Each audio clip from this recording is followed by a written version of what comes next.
It's 5 a.m. in the morning on Tuesday, so that means it's time for another top 10 video. I'm going to give you my top 10 monsters contained in the Monster Manual only for D&D 5e. If you want to see what those are, see if I stay awake, stay tuned.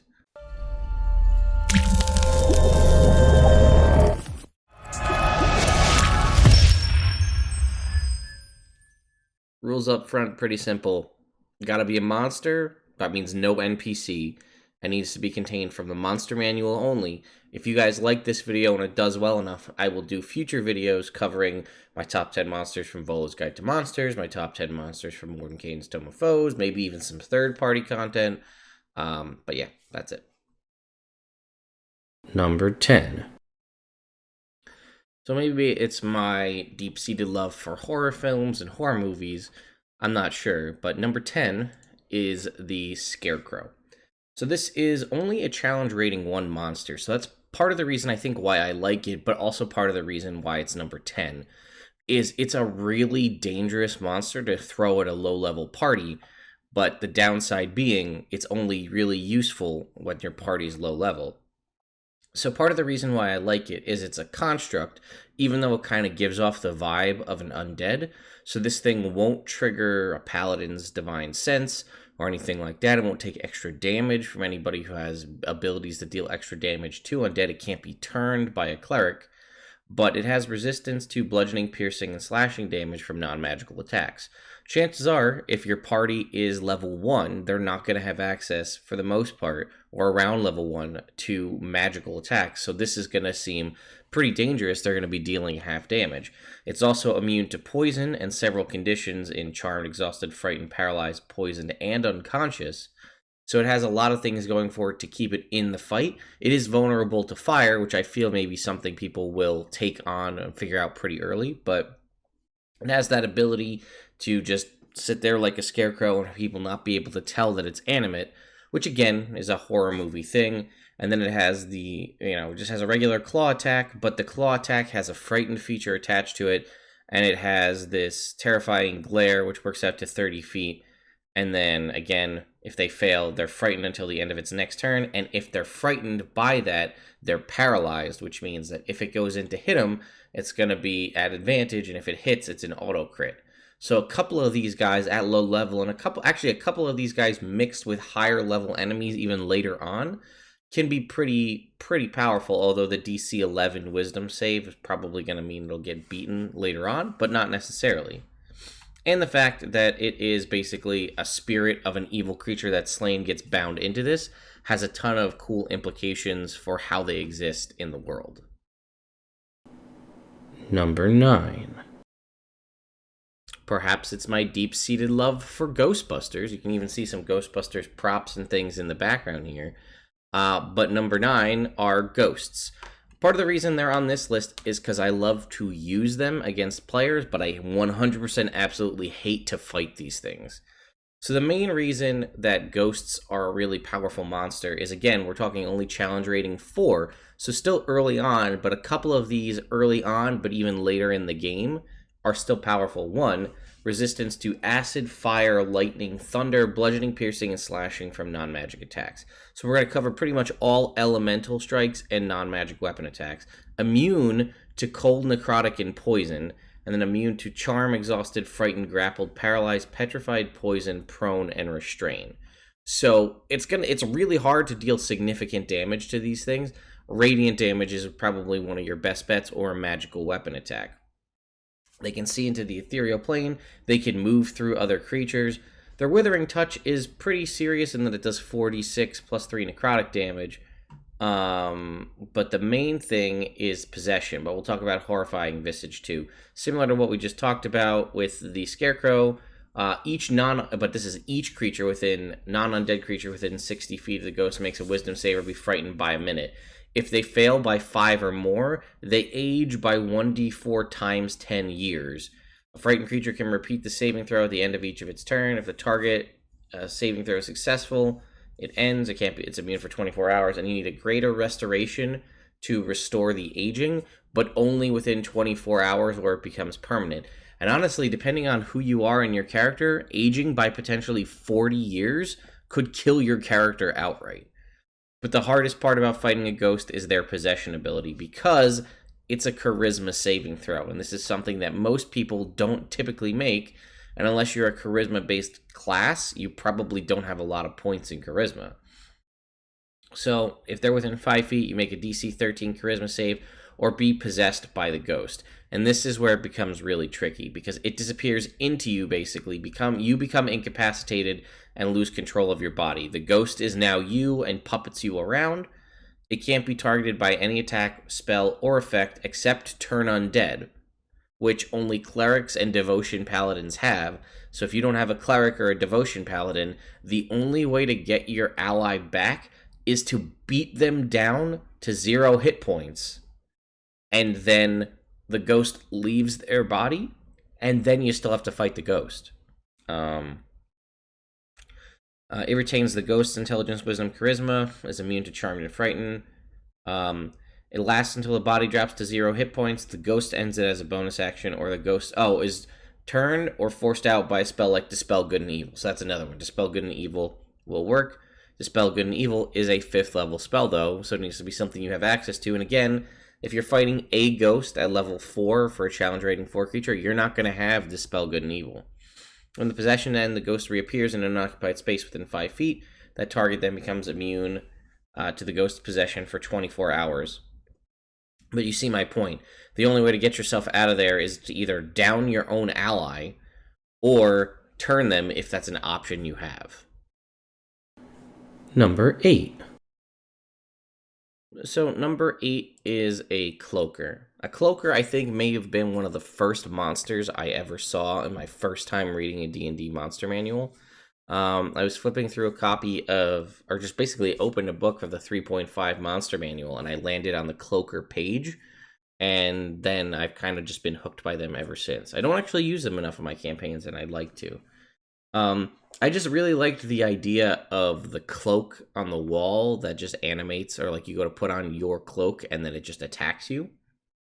So, challenge rating 8, so we're talking something a little bit later on, but while attached to a creature in cloak form, it only takes half the damage dealt to it, rounded down, and the creature takes the other half, so it's more survivable. It can take a lot of hits.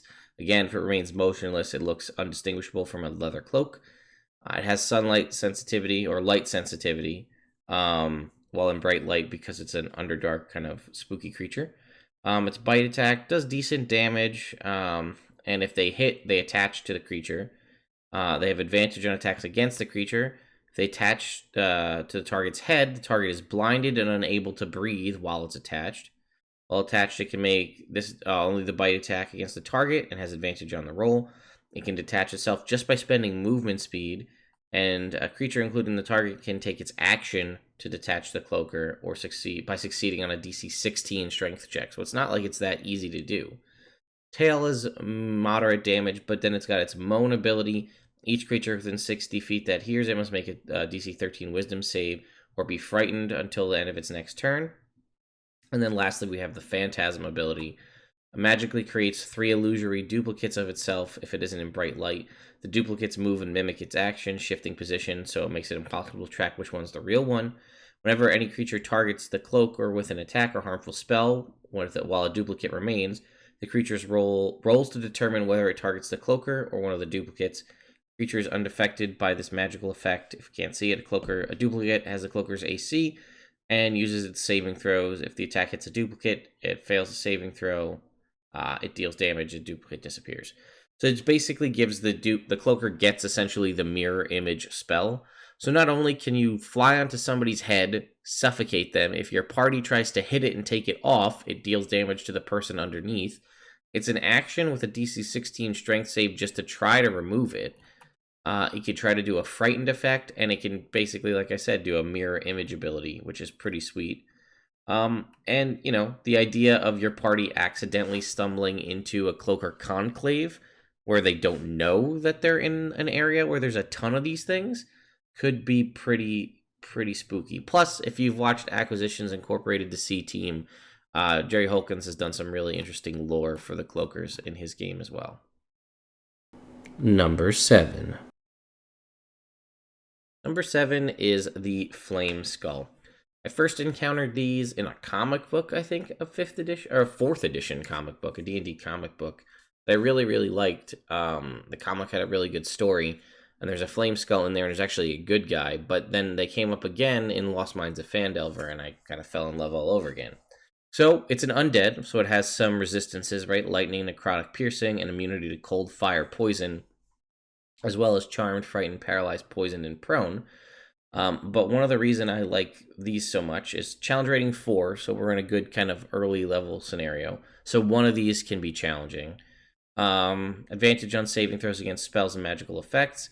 The cool thing about it is if it's destroyed, it regains all its hit points within 1 hour unless holy water is sprinkled on its remains or a dispel magic or remove cursed spell is cast on it. So in 1 hour, this thing is back at full, ready to go and attack again. So this can be a good sentry to put in a dungeon. So if people go past it, when they go to go back, they can have to fight it again. But it's also a spellcaster. No somatic or material components. It can do Mage Hand at will. It has 3 slots to cast either Shield, which is AC's 13, so that puts it at 18 AC with a Shield spell, or Magic Missile. Blur to give itself some survivability and Flaming Sphere, and 1 slot to cast Fireball. And it can cast its Fiery Eye Rays twice, which do 3d6 damage out to 30 feet. But one of the most important things is this thing is immune to fire damage. So it can drop any of its fire spells on top of it to deal damage. I also really like partnering this up with, there are some creatures, I think it's a steel golem, I want to say it possibly, that has immunity to fire damage, and then there are certain other, I think that's also one that heals if it takes fire damage. So there are some enemies out there that heal when they take fire damage. So I like pairing up the Flame Skull with those things. So like while they're dangerous enough in and of themselves, it's even more dangerous if they're shooting their eye rays at the other ally and healing it, or throwing a fireball to damage your party but also heal the other allies. Plus they just look cool, and green flame has its own connotation in the D&D world as well. Number 6. So number 6 is a Fomorian. So this is a spooky, gross-looking Underdark giant. And I like the lore behind these things, because at one point that says the elves remember that they were like one of the most beautiful, most intelligent races in the world. But they kind of lusted too much for magic and power, and they were eventually tried to conquer the Feywild and were cursed. And they kind of got warped into these hunchback, giant eyeball, just disgusting looking giant creature. So there's some cool lore there that you could possibly even build a small mini campaign or a story arc around the idea of, possibly redeeming the Fomorians or them coming back and trying to take over the Feywild again. But now it says they're kind of giants of the Underdark. And the main reason that I like them is their Evil Eye and Curse of the Evil Eye ability. And I actually just put one of these randomly in one of my homebrew campaign sessions, and I actually super loved it because it's not that threatening. I mean, it's threatening. It's a giant, right? So it's challenge rating 8 here, and it can attack twice with its club or make 1 great club attack and use its Evil Eye. So it's got 15-foot reach, and the club does decent damage. The Evil Eye ability is it forces a creature within 60 feet to make a Charisma save. Again, Charisma save. Only DC 14, but still. If they fail, they take 68 psychic damage, or half on a success. So that's pretty nasty. But the main thing here is the Curse of the Evil Eye, which recharges on a short or long rest. With a stare, it uses Evil Eye, but on a failed save, the creature is cursed with magical deformities. While deformed, the creature has its speed halved and has its disadvantage on ability checks, saving throws, and attacks based on strength or dexterity. Transformed creature can repeat the saving throw whenever it finishes a long rest, ending the effect on a success. I had this happen to one of my Elven Blade Singers, I think was the character, and I basically described it as though he looked like he was becoming one. He got all hunchbacked and he got the big eyeball, and it just freaked him out, and I absolutely loved that, so that's why it's here. Number 5. Number 5 is the Remorhaze. Now, I love these creatures because they really they I don't know, they kind of confuse people because they're an Arctic creature, right? They're some sort of weird bug-looking burrowing creature from the Arctic, right? And it just looks funky. It kind of has like a weird frilled centipede look.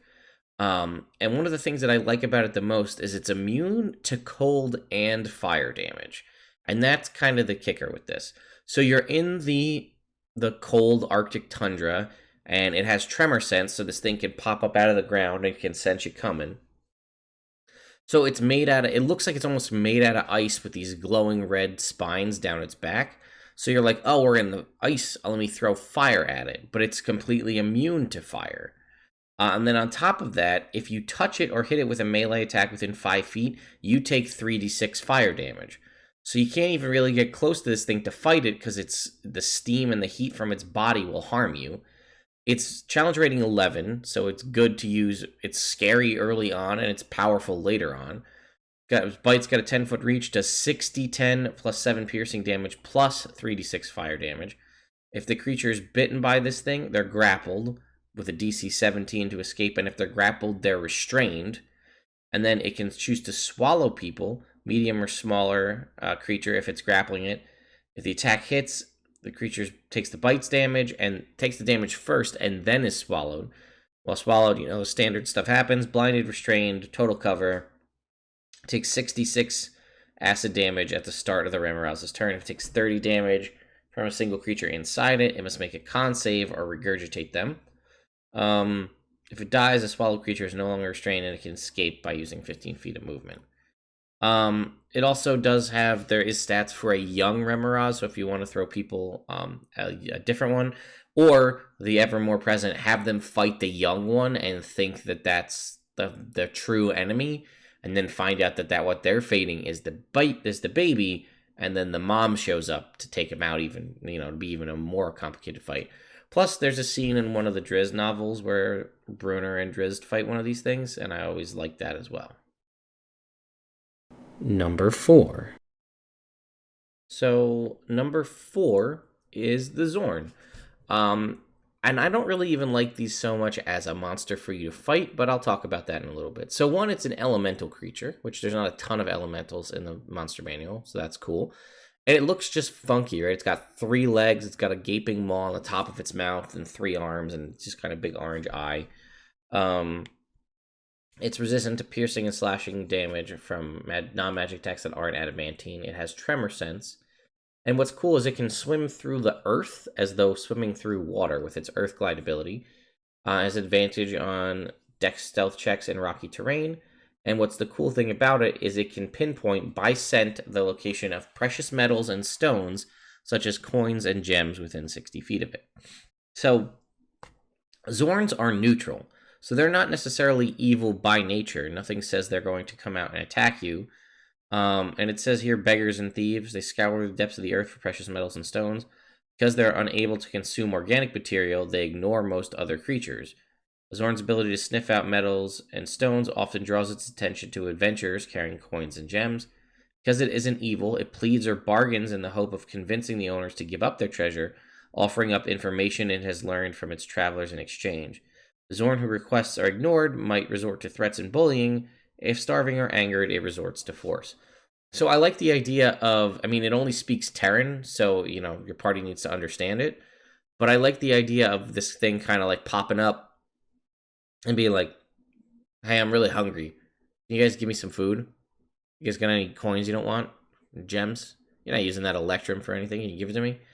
But I even more like the idea of training a Xorn, or maybe getting like a baby Xorn and training it to basically be a treasure hound and using it to track out treasure as like the party. You keep it fed, it does cost you money to keep this thing as a pet, but potentially this thing can lead you to greater finds, lead you to dragon hordes or whatever else. And I thought that could be a really interesting plot point for the party to find, or for them to defeat an enemy who has one, and then you maybe make it their own. Number 3. Number 3 is the Shambling Mound, one of the very few plant creatures found in the monster manual. I like this because it messes with everybody's head, because it's a creature made of plant material, but it's resistant to cold and fire damage. Usually you would think, most of us think if it's a plant creature, set it on fire, but it's resistant to cold and fire damage. Immune to lightning damage, immune to blinded, deaf, and exhausted as well. Has blind sight out to 60 feet, so good luck hiding from it. But more importantly, if you do hit it with lightning damage, it absorbs the damage, takes no damage, and regains hit points equal to the amount of lightning damage dealt to it. So remember what I talked about using the Flame Skull potentially as an option to heal up things? If you have an enemy that does lightning damage paired up with a Shambling Mound, it can shoot the lightning damage through the Shambling Mound to hit the party, or that, the people you're trying to fight, but then also heal it at the same time. Plus, it's no small, it's a challenge rating 5, and it can do some serious damage, especially to lower level parties. 2 slam attacks, and if it hits with both on a medium or smaller creature, they're grappled, and it gets to use its engulf ability. So the slam does 2d8 plus 4. The engulf, it grapples the creature. They're blinded, restrained, unable to breathe, and they must succeed on a DC 14 con save, or at the start of each of its turn, take 13 bludgeoning damage. If the mound moves, the engulfed creature moves with it. It can only have one engulfed creature at a time. And again, because I like this part too, right? Shambling Mound results from a phenomenon in which lightning or fey magic invigorates an otherwise ordinary swamp plant. As the plant is reborn into its second life, it chokes the life from plants and animals around it, mulching their corpses in a heap around its roots. Those roots eventually give up their reliance on the soil, directing the Shambling Mound to seek out new sources of food. So it's cool that you could just be living next to a swamp and a lightning bolt hits the swamp and then it turns into a Shambling Mound. Or again, more interesting, is the kooky crazy wizard who just shoots lightning bolts into the swamp to make Shambling Mounds. Maybe they think they can control them, maybe they can, maybe they can't.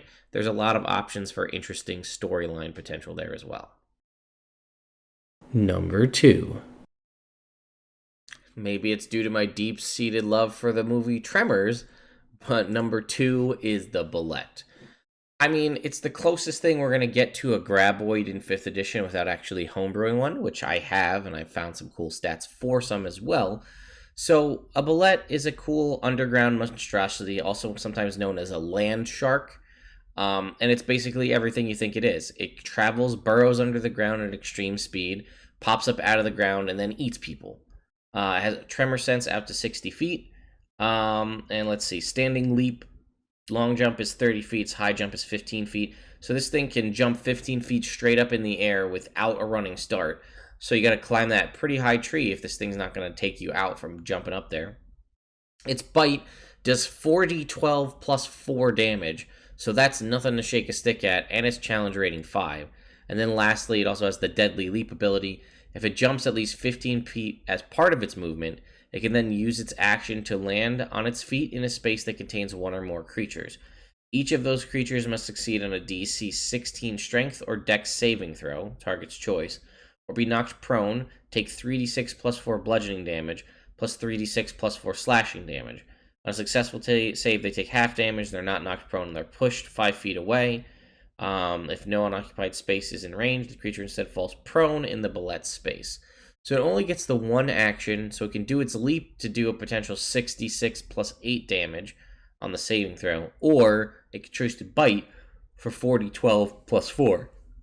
Again, the idea of this thing popping up, chomping on somebody, and then diving back down because it can burrow out to 40 feet, or up to 40 feet, is pretty serious. It's got a good perception, it's got dark vision and tremor sense, and I like this idea that it's also a wizard's experiment, crossbreeding snapping turtles and armadillos with infusions of demon ichor. So I don't know how much of you actually read the flavor text of the monsters in the monster manual or any book. I know a lot of the times, myself included, I'm guilty of this, where I just flip to the stat block to read the stat block and then see what they can do. Oh, this has some cool stuff, I'll use this. But there is a lot of potential for good storyline stuff just if you read the flavor text. Like this whole part. Did you know that they were a weird arcane combination, that some kooky wizard?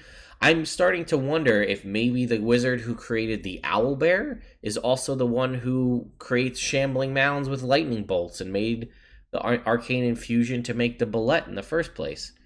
Um, and then again, there's this other piece which I've used in a game. Because they're young or almost never seen, some sages suspect that Bulettes maintain secret nesting grounds from which adults strike out into the world.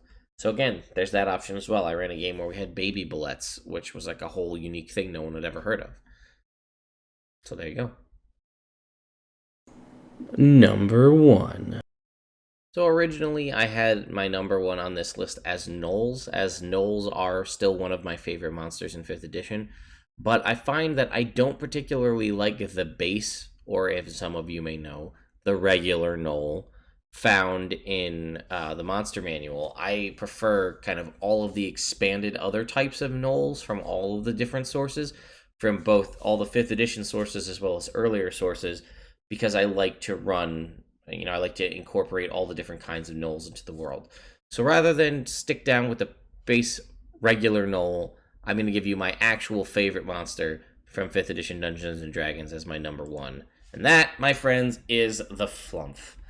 If you saw my last video from like 2015, you probably knew this was coming. But I just love Flumphs. They're so goofy and stupid, and they don't fit in the Underdark, and I love that about them. They're an aberration, right, which technically means they're from the Far Realm, which means they're on the same plane or came from the same place where Mind Flayers and Beholders came from. But you get this funky little floaty jellyfish with the blue tentacles that kind of floats through the air and makes the sound like poof, and they kind of float through the air. They got a fly speed of 30 feet. They're vulnerable to psychic damage, which sucks for them because they come from the plane where Mind Flayers are. They have telepathy, right? So they can perceive the content of any telepathic communication within 60 feet. Can't be surprised with creatures with any form of telepathy. If they're knocked prone, roll a die. On a result, they land upside down and are incapacitated because they're kind of like a turtle. They float upside down. At the end of each of its turn, they can make a DC 10 Dex save to try to right itself. It's immune to any effect that would sense its emotions or read its thoughts, as well as divination spells. It's also lawful good, and they're usually in the Underdark. So they're tendrils, right? They have these tendrils. They do a d4 plus 2 piercing damage, plus 1d4 acid damage. So they do decent damage for a challenge rating 8th creature.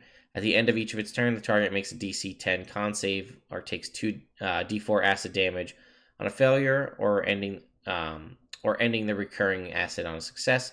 Lesser restoration spell ends the acid, the persistent acid damage.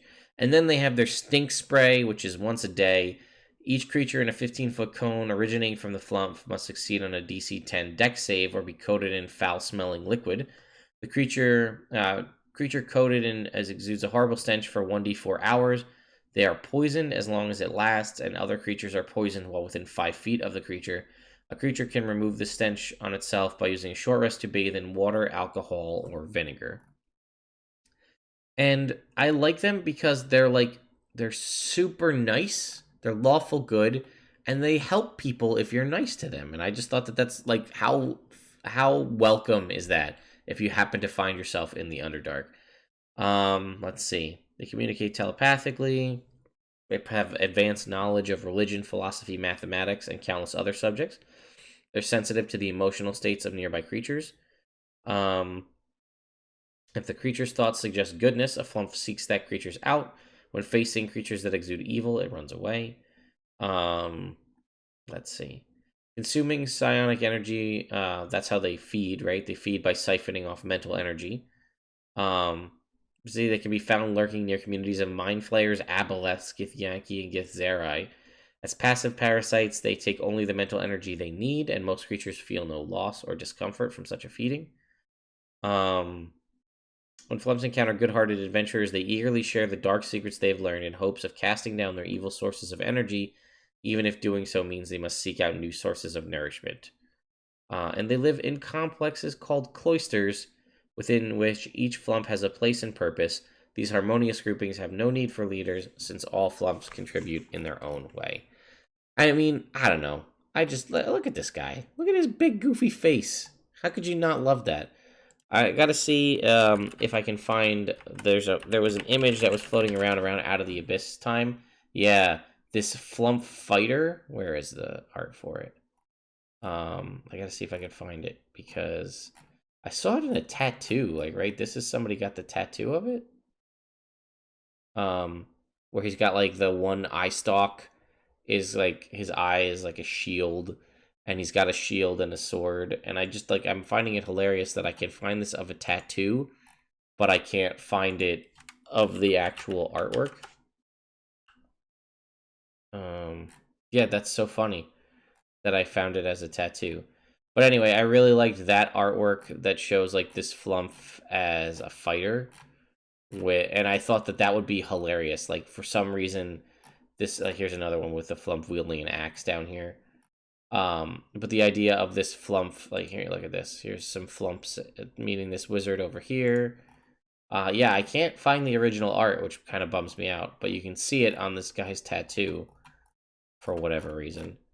But yeah, it's a Flumph. He's got like an eye stalk is replaced with like a little like eye patch shield, and he's got swords in his tentacles and a little shield and spiky tendrils. And I just thought that that's hilarious, and I would love to encounter one of those. Or more importantly, I think it'd be hilarious to find a way to play one, because that would be just so dumb, and I would love every second of that. So anyway, folks, that's my top 10 D&D 5e Monster Manual monsters. If you guys like this video and leave me comments and let me know, or if the video does particularly well, I'll continue doing top 10 videos in the future of other monster lists from other monster books. If not, well, maybe we'll dive back into magic items. You guys seem to like that. So anyway, I hope you enjoyed this video. Thank you for bearing with me. I fell asleep last night. It's now 5:45 in the morning, so I've been doing this for the past 45 minutes. And I hope you guys enjoyed this as much as I did.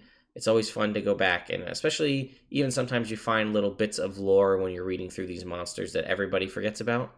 So, yeah. Again, subscribe to the channel if you haven't already, ring the notification bell to stay up to date, and give the video a thumbs up if you like it. More stuff like this coming soon, so I'll talk to you guys later.